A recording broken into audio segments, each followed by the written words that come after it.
In this video, I will shortly introduce our laboratory Biostruct and Genome Metabolism and Repair that are located at the Budapest University of Technology and Economics, and also we have a research lab at the Institute of Enzymology.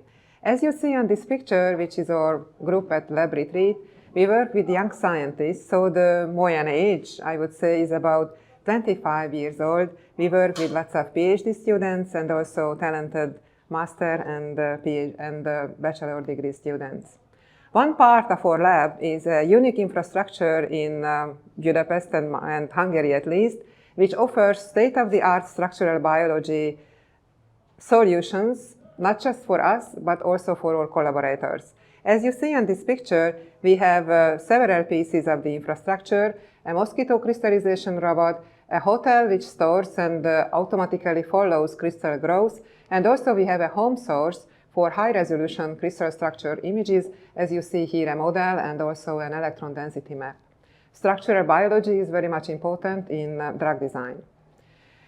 With relation to drug design, another part of the lab is working on genome integrity studies. Now, genome integrity, as all of us know, is of utmost importance for the maintenance of all living organisms. And one of the major frequently occurring mistakes in DNA is the uracil molecule.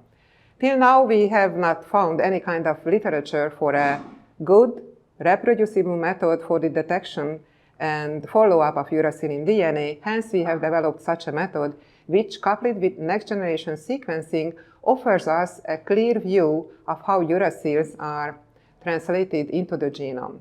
Coupled with the microscopy studies, namely super-resolution microscopy, we can also look into functional studies by colocalization of our uracils in the DNA with histone markers upon treatment with several different anti-cancer chemotherapeutic drugs.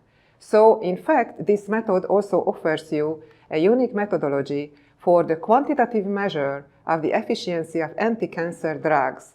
And it is a fact that about 2/3 of the currently used anti-cancer drugs work in timidylate biosynthesis and somehow counteract genome integrity by uracil insertion.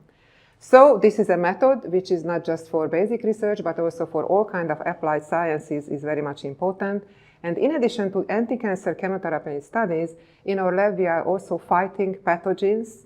Namely, we have a Plasmodium falciparum laboratory and also a Mycobacterium lab. And on the last slide, the contact details are shown. We are looking forward to collaborative studies. As a benchmark, here I have listed some, let's say, important measure of my publication activities. We have quite a number of high-impact publications and also several patents. Thank you for the attention.